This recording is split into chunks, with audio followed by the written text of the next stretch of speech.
Welcome to 4th and 1, where I always got it done. Bringing facts by the ton before the rising of the sun. This is not me in the shotgun. This is me in front of your TV, having a whole lot of fun. Yeah, you like that. All right, here we go, man. Viral moment of the week. We got referee challenge his legendary Undertaker moment. Let's check it out. White bangs into the quarterback. Just so you know, that's not something that you kind of pay attention to during the actual game. It's not like somebody got tackled and just looked over and was like, oh my God. We always know that social media is undefeated. The internet is undefeated. My boy did have that bounce back, you know what I'm saying, where, boom, let me throw that on out there. Funny as hell, but, yeah. Another take for questionable call of the week. Now, this is the main reason why I wanted to, and I'm so excited about creating this show.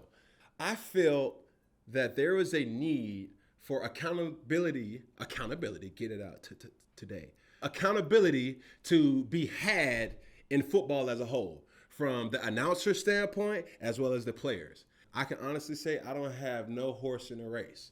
I just want to give you real facts from my perspective.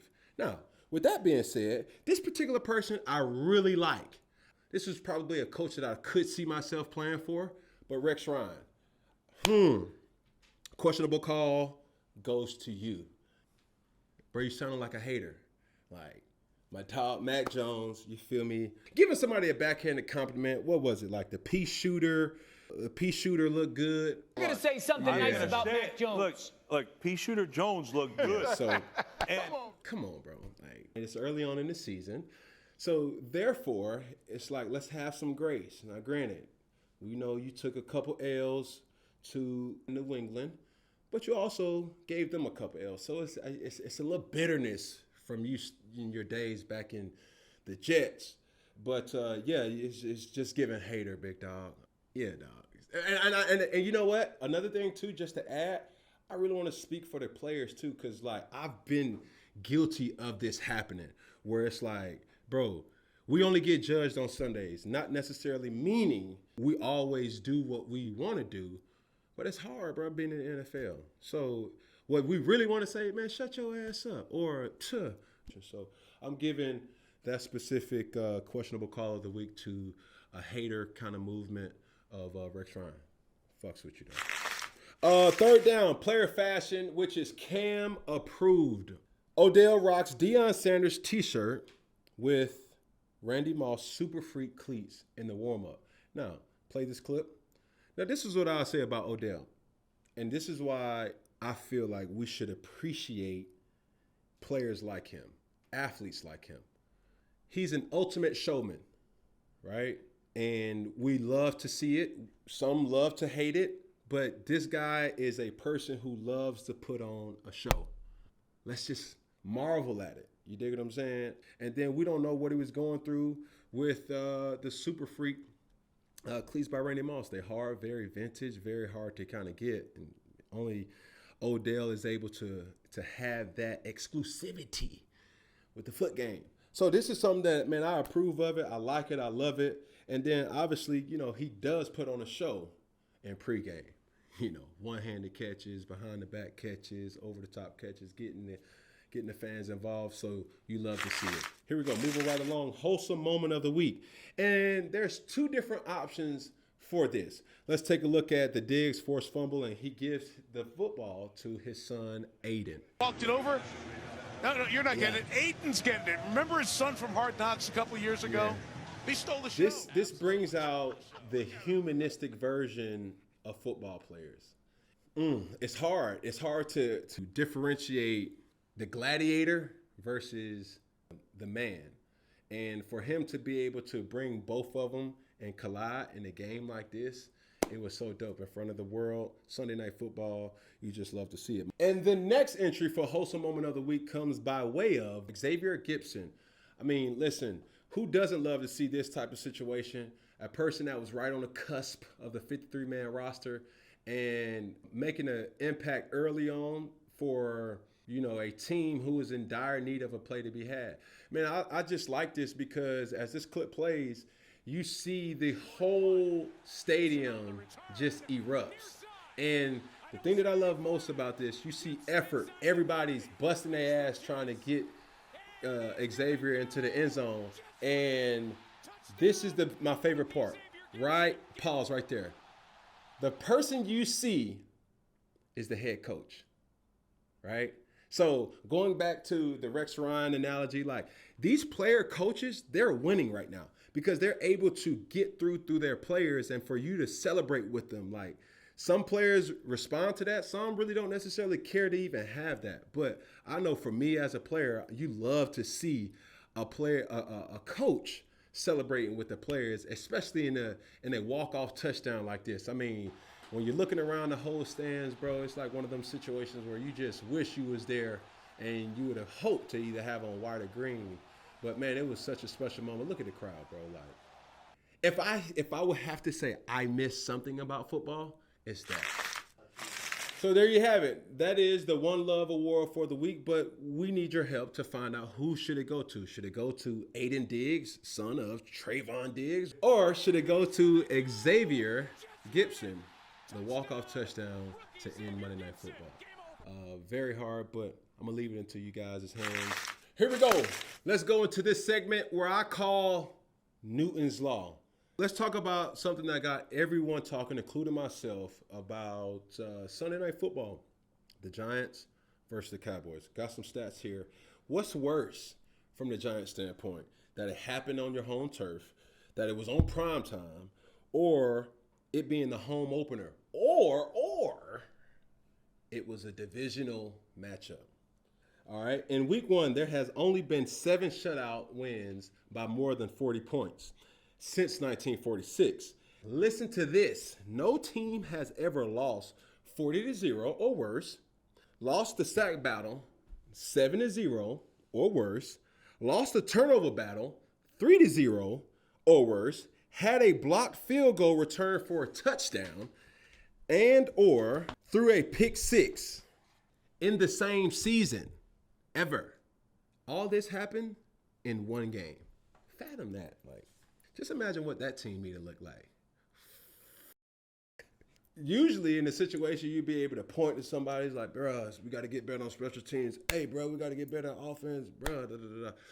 But damn, preseason is not being taken serious no more. And usually guys get the kinks out. It was looking like it was the first game of the year, but you would have usually wanted to have that happen in preseason. Well, sad for the Giants that it happened in the first game where it actually count. Let's talk about the Cowboys real quick.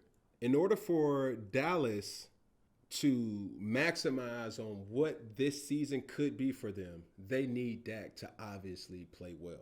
All right, in 2022, Dak had 15 interceptions, a league high. We know he has to protect the football. The team had 0 turnovers in the Sunday night win over the Giants. Dak threw for 143 yards and 0 turnovers and 0 touchdowns on Sunday. That, to me, equates to ball control and efficiency. That's a winning formula in the NFL. We look at guys who had unbelievable supporting casts in their defense. I was a recipient of one of those. Having a great team in 2013-14 with the Carolina Panthers, great defense. Like a lot of different quarterbacks benefiting off of the narrative. They don't necessarily need to win the game, but they most definitely can't lose it. And last year, Dak, and his job description was a little different, where he had to literally put the team on his back, or he felt like he had to put the team on his back because he knew he had to put up a lot of points. Well, this year is not the same because he's getting a lot of help from that stingy-ass defense, and you just love to see it. The defense generated pressure on 62.2% of Daniel Jones's drop back. Right there, if I'm Daniel Jones, I'm thinking to myself, holy help. All caps, exclamation point. As a quarterback, if I'm taking a snap, the last thing I want is to be looking at the doggone defense. It's very distracting, and the human element takes over at that particular moment in time. It's like you get hit once, you're paying particular attention to, okay, who's hitting me? Okay, you get hit 3 and 4 and 5 and 6 and 7, 8 times. It's like, okay, they biting out there tonight. Another topic too, more than half of the Cowboys sacks came when Parsons was double teamed. What does that tell you? Guys are beating their one-on-one battles with the best player on that D-line, the best rusher on that D-line getting double teamed.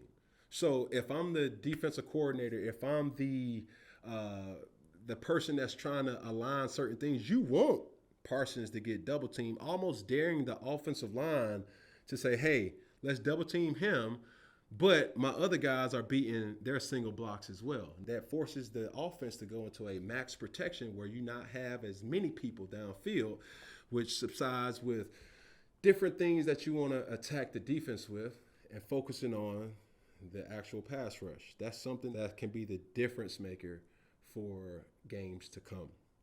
All right, now back to Dak. There's 5 things that I really want to kind of come down to about Dak's play here. Number 1, he doesn't need to lead the league in passing yards. I think Jerry Jones has done an unbelievable job with surrounding him with a solid offensive line. So now he got time to be able to attack the defense in that way, even without Zeke. Number 2, Dak knows that he may have the best defense in the league. When a quarterback plays with that type of confidence that he knows that I have help and I don't have to always score, now you can start playing a game within a game that's called field position. The third thing, he does obviously know he has to limit his turnovers. The team who wins the turnover battle typically wins. This is something that was probably a point of emphasis for him all year, protecting the football. And if he does that, they're going to win a lot of games. Fourth, like I mentioned earlier, Dak doesn't need to win games. He just doesn't need to lose them. And fifth and final, I think he's done an unbelievable and exceptional job with this about being a leader. A petty thing that I wouldn't say necessarily is petty, but probably caught him off guard with the addition of Trey Lance, right? How he handled that as a professional. Understanding that he's already played this game at elite status, but continuously playing at an elite status doesn't always happen on the field. Even though there's whispers here, whispers there, hey, Trey Lance here, hey, Jerry Jones did this or this, that, and the third. He hasn't took it upon himself to make it about me, more or less like we. So special shout out to Dak for being an ultimate pro with that. Here we go, moving along from the Dallas Cowboys, a good start for them, but I'm going to tell you it's a rotten start for the New York teams as a whole. Are the Jets fucked? I mean, let's just be honest here. Like with Aaron Rodgers being out for the season for an Achilles injury, everybody was jumping on the New York Jets bandwagon. Now, are those people still standing on that damn bandwagon? Is this a redemption tour for Zach Wilson? Another thing that I just peeped is Colin Kaepernick's agent reached out to the Jets about a potential return. I got my phone real close. Face sad. I don't necessarily think that this is something that they can recover from. I think without Aaron Rodgers, they go back to a mediocre team, probably 8-8, 9-7. That's why I'm picking the Dallas Cowboys to win in the blowout game versus the Jets by 9.5 points. Let's see if those Jets faithful still stays on that bandwagon with Aaron Rodgers being out for the year. Which leads me to my next point, the Giants. Can you blame Daniel Jones? Could you blame the offense as a whole? Could you blame the special teams? Could you blame the defense? It was a whole shit show. But I do believe that they can bounce back. There's not a better way to bounce back and play a team that's worthy of a bounce back game than the Arizona Cardinals right now. So that's why I'm picking the Giants and -6 in the bounce back game versus the Arizona Cardinals. Now, this is my last point. Is it getting too spicy in Buffalo? A lot of things that people aren't talking about is Josh Allen's inability to protect the football. I love Josh. I love how he plays. I love everything about Josh Allen, right? But there has to be accountability with Josh Allen too, right? So I love everything from the Buffalo structure. So I know that he's coached the right way. But a lot of people make it out for Dak to be like, yo, Dak has to protect the football. He led the league in turnovers last year. But Josh Allen, my boy, he gonna get that ball up too. And as we seen in The game on Monday night, fumble. I would say like 2 of those interceptions were like, what the fuck are those? This guy is a freelancer at times where he just creates. But there's also times where it's like his improving is a little too much and it puts the team at risk, as you will see.